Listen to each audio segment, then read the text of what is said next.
যোৰহাটৰ মহপন্থাৰ এৰালতলী পথাৰত প্ৰায় ৩০,০০০ ভক্তপ্ৰাণ ৰাইজৰ সমাগম।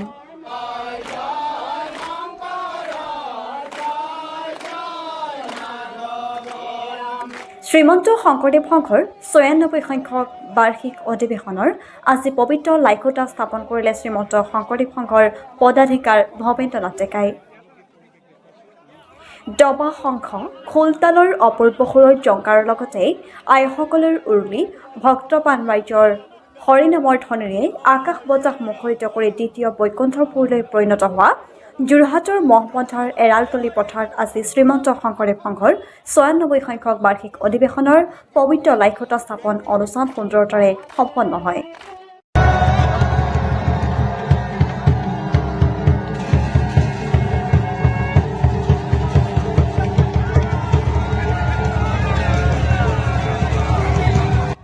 প্ৰায় ৩০,০০০ ভকত বৈষ্ণৱেৰে উদুলি মুদলি পথাৰখনিৰ বৈষ্ণৱ পণ্ডিত সোণাৰাম চুতীয়া সমন্বয়ৰ ক্ষেত্ৰত আজি শ্ৰীমন্ত শংকৰদেৱ সংঘৰ পদাধিকাৰ ভৱেন্দ্ৰ নাথ ডেকাই লাইখুটা স্থাপন কৰাৰ লগে লগে চৌদিশে ভক্তিৰসৰ অমীয়া সুৰেৰে গুঞ্জৰিত হৈ মুখৰিত কৰি তোলে।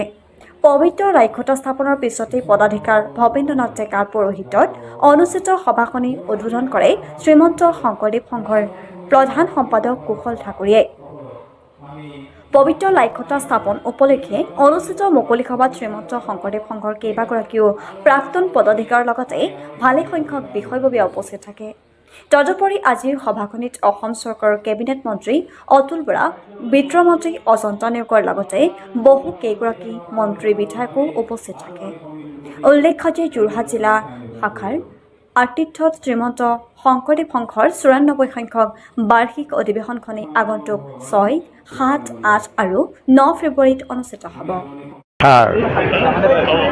বৈষ্ণৱ পণ্ডিত সোণাৰাম চুতীয়া সমন্বয় ক্ষেত্ৰত শ্ৰীমন্ত শংকৰদেৱ সংঘৰ ৯৪ সংখ্যক অধিৱেশনৰ কাম আৰম্ভ হৈ গ'ল। আজি মূল ৰভাৰ লাইখুটা স্থাপন হ'ল, মানে আজিৰ পৰা পূৰ্ণোদ্যমে কাম চলিব। ২ মাহ মাজত আছে আমাৰ ডিচেম্বৰ মাহটো আৰু জানুৱাৰী মাহটো মোটামুটিকৈ আপোনাসকলে চাব। এই ২ মাহৰ ভিতৰত এখন এটা নগৰলৈ পৰিৱৰ্তন হ'ব, বৈকুণ্ঠপুৰীলৈ পৰিৱৰ্তন হ'ব। এমাহ পিছতে ইয়াত কামবিলাক চলিয়ে থাকিব। এতিয়া এমাহ পিছত ইয়াত নামঘৰ প্ৰতিষ্ঠা হ'ব আৰু দিনে নিশাই তাত হৰিনামৰ ধ্বনিৰে গোটেই চৌদিশ মুখৰিত হৈ থাকিব।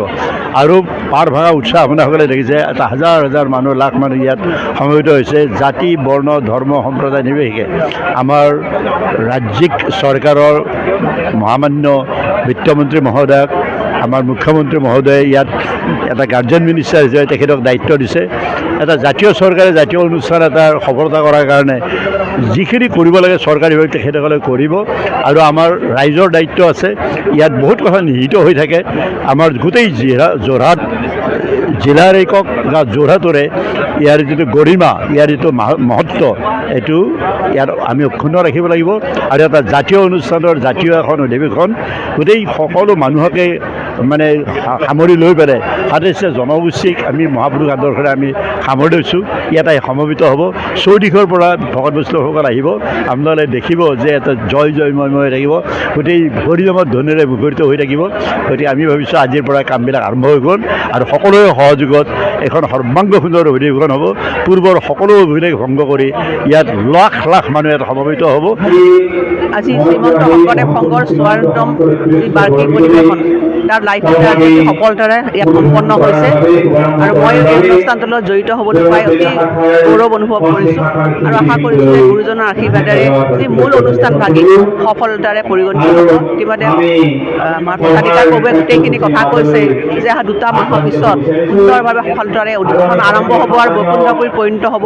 আৰু আমি আশা কৰিছোঁ এই অধিৱেশনখন যাতে আগৰ যিমান অধিৱেশন আছে তাৰ অভিলেখ নাইকিয়া কৰি নতুন অভিলেখ স্থাপন কৰে তাৰ কামনা কৰিছোঁ। মানে যি আধ্যাত্মিক পৰিৱেশ আৰু গুৰুজনাৰ যি বাণী সম্প্ৰচাৰৰ কাৰণে আমি সকলোৱে আজি ওলাই আহিছে, এখন সঁচাকৈ জাতীয় জীৱনৰ কাৰণে এটা শুভ লক্ষণ। আশা কৰিছোঁ গুৰুজনাই দুয়োজনকে শংকৰ গুৰু মাধৱ গুৰুৱে আশীষ প্ৰদান কৰক আৰু অসমীয়া জাতীয় জীৱন অধিক শক্তিশালী হওক, তাতে আশা কৰিছোঁ।